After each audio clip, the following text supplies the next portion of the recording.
Welcome to Kenton's videos. Enjoy the video. You start by powering down the Dualsense edge and removing the rear shell. This is where the repair begins. Once done, remove the visible screws and pry the clips with a spudger while keeping track of each fastener. Make sure to photograph the internal layout so you can restore ribbon cables and shields to their exact positions.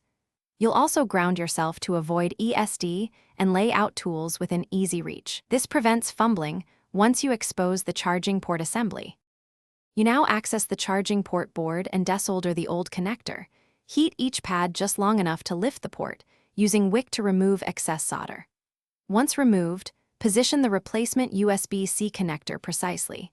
Tack the outer mechanical tabs to hold alignment, then solder the signal pins with minimal solder to avoid bridging. After soldering, inspect every joint with a magnifier and gently reflow any dull or cracked joints. Make sure chassis tabs are secure to reduce stress on the new connector. You're ready to reassemble. Reconnect ribbons and shields in the order you documented, then loosely install screws so cables seat properly before tightening.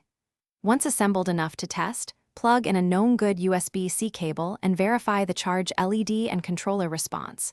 Also confirm data transfer if you use it for PC. If it charges correctly, finish tightening screws. If not, power down and reopen.